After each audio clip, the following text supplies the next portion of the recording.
Hey kids, Mr. Galvan again. We're going to continue on with our Whipping Boy series in chapter 18, which is of assorted events in which the plot thickens thicker. It's been pretty exciting, hasn't it? Let's see what's happening with Jimmy and Prince Brat. Here we go. As soon as the wheels rattled on cobbled streets, Jimmy felt an immense sense of relief. This was his turf, the city, and he knew more places to hide than a rat. Approaching the waterside fairgrounds, he saw prisoners in chains being marched aboard a convict ship.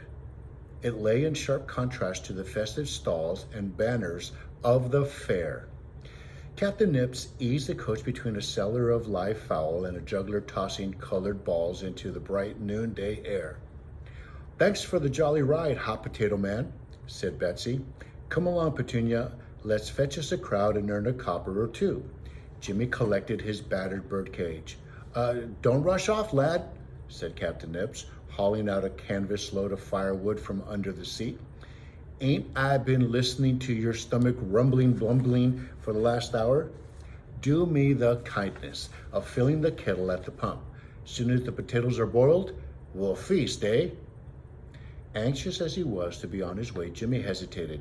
He was powerful hungry. Then Captain Nips laid a coin in his hand. "And while you're at it, stop off at the cow lady, the both of you, and get yourselves a couple of mugs to drink." Jimmy picked up the handle of the kettle, but almost at once Prince Brat snatched it out of his hands.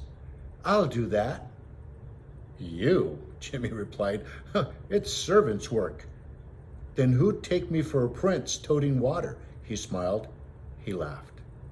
"I've never been allowed to carry anything, not in my entire life." Jimmy led the way. He'd never regarded fetching and carrying as a privilege. Princes and such like were hard to fathom. But the sound of merriment lingered in his head. He'd never before heard Prince Brat laugh. They dodged acrobats and a stilt walker and a harp player. Through the hubbub came a great squeaky voice. "Jimmy! Rat catching Jimmy!" Turning, Jimmy spied a tall boy wearing a checked cap. It was Smudge, tending a sawdust pit squared off by a board fence. A dog and rat pit. Beside him stood a stack of rat-filled cages and a black terrier leashed to a post. "By jigs, it is you, Jimmy," said Smudge. "Reckon to call the king by his first name these days." "Hello, Smudge. You give up mud larking?" "I've come up in the world, ain't I? Same as you, Jimmy." "How'd you like me, dog? Best rat fighter you ever saw." With a practiced eye, Jimmy surveyed the cages. "But those rats look tame enough to eat off your hand." "Yeah, well, the best I could afford. Catch me some castle rats, and I'll make a special feature. The king's own rats." "Not my line of work in the castle, Smudge." "It's not true you're the whipping boy, is it?" Jimmy felt a flush of embarrassment and dodged the question. "I've learned to read and write." "Nah. The bottom truth, I've read many a book from beginning to end." "What's in 'em?" "All natural things. I can do sums, too." Smudge was impressed. "Ain't that a wonder? I never heard of a rat catcher could read and write and do sums. It don't fit. Don't forget your old friends when you grow up to be Duke or something." "Well, I aim to go back to the sewers," replied Jimmy. "I'll catch you some rats first chance." But even as he said it, Jimmy felt a bleak discomfort. He would miss the shelves of books he had left behind in the castle. In the sewers, he hadn't been aware of his own ignorance. He saw no choice now but to return, but he realized that he'd lost his taste for ignorance. Smudge was saying, "Who's the cove?" "What? Your pal." This is..." Jimmy caught himself. He began to stammer. This is..." The prince answered for him. "Friend old Jimmy's the name." "Then friend old Jimmy'll do." Smudge put out his hand to shake.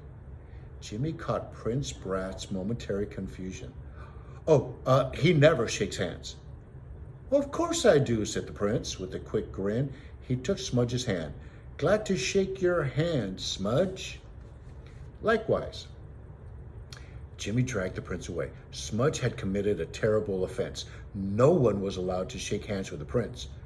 Why'd you do that? Oh, because I've never shaken hands before. He could be hung for less. The prince was staring at his hand. It felt friendly, trusting. I may introduce the practice at court when I become king. Jimmy's ears pricked up. King is it, he thought. So, it was just bluster that you might never want to go back to the castle. Oh, God, I hope you don't want to learn to catch rats first. Moments later, they came to a stout old woman with hands as gnarled as tree roots. Beside her, munching grass, stood a cow with a brass ring in its nose. New milk, the cow lady called out. New milk, fresh from the cow, best in the land, new milk. Jimmy handed over a coin. The milk lady fished 2 mugs out of a tub of water, sat on a stool, and began to milk the cow directly into the mugs. Her aim was as skilled as an archer.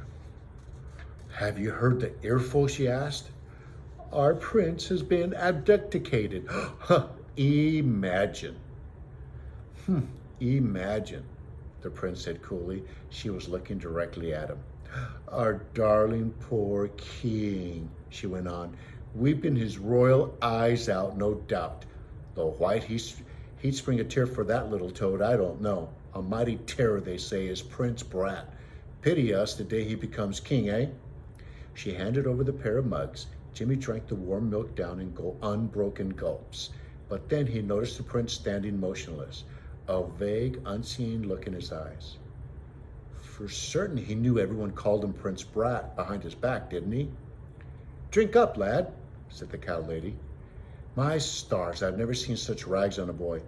They looked like cast-offs from an old clothes man. She gave out a joking laugh. Drink up before you scare off business. The prince drank the mug and shuffled away. As they filled the potato kettle at the pump, he looked at Jimmy. Treasonous old woman.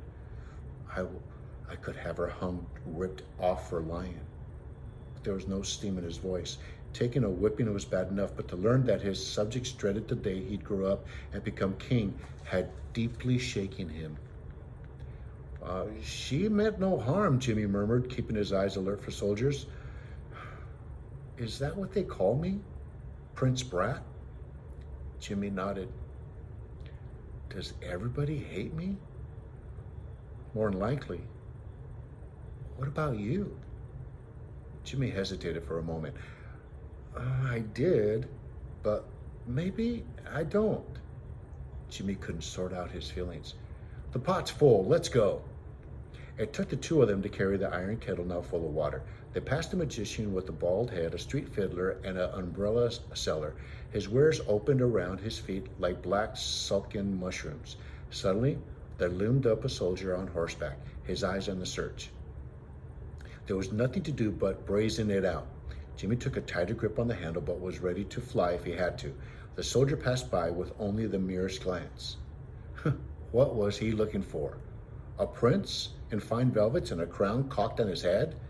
Was it clothes that made a prince? Jimmy wondered, just as rags made a street boy? He had a notion that the prince felt secretly disappointed not to be recognized by any of his subjects.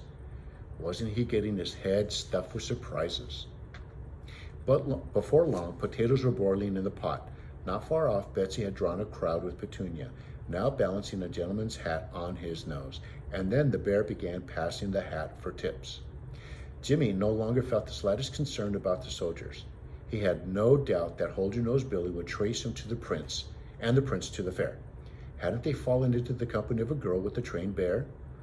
Where else would she be going? Finally, Captain Nitz began spearing boiled potatoes, and Betsy returned with Petunia. We could eat a bushel, she exclaimed, jiggling a handful of coins. Courtesy to fellow artists, said Captain Nitz, refusing the money. He split open a pair of plump potatoes. Salt and pepper? Pepper for me, salt for Petunia. Captain Nips reached into one coat pocket for a pinch of salt and into the other for pepper. Salt for me, said Jimmy. And you, Captain Nips? Asked the prince. The heir to the throne balked for a moment, and Jimmy knew why. He'd certainly never eaten a potato before. In the castle, roots were regarded as peasant food. I don't know, the prince stammered. When in doubt, salt, chuckled Captain Nips, and then he began calling out to the passing crowd, hot, hot, hot potatoes, Captain Nips, hot, hot potatoes. Jimmy gorged himself, anxious to be off and not certain when he would eat again. The prince nibbled at first with his fingers, then threw his royal pride to the winds. He bit off whole mouthfuls. The ballad seller was working his way through the crowd, crying out his wares. He waved a bamboo pole with long paper streamers fluttering from the tip. 3 yards of songs, a copper, old songs, new songs, sing 'em yourself. 10 verses of poor, pitiful Polly will make you weep. 16 verses of that notable highwayman, Hold Your Nose Billy. Jimmy's ears pricked up as the ballad seller began singing a sample of his merchandise. Hold your nose, Billy, a wild man is he. Hang him from a gallows tree. Here he comes, there he goes. Don't forget to hold your nose. The street song had once amused Jimmy, but now he was only sharpened his eyes. He wiped his hands on his sleeves and turned to Captain Nips. Thanks for the grub, sir. Where are you off to? Asked Betsy. Here's the place to put a jingle in your pockets. Can't you turn cartwheels or something? I catch rats, Jimmy said simply. Rats? Betsy made a face. What on earth for? There's good money in sewer rats. The meaner the better. My eyes, exclaimed Betsy. Don't you get bit? Huh, many a time, said Jimmy. Captain Nips cocked an ear. What's that running patterer yelling about? A crow-like voice pierced the air, and then the new seller appeared, his tongue wagging like a bell clapper, a bundle of broadsides under his arms. Prince sold to gypsies the true and genuine facts, ink still wet. Whipping boy charged with dastardly scheme. King offers reward for the unspeakable rascal, dead or alive. Full description, get your copy. Keep your eyes peeled and catch the reward. The running patterer was selling his broadsides almost as fast as he could yell. The facts were cockeyed, but Jimmy grabbed his birdcage, backed off, and was gone. That's the end of chapter 18.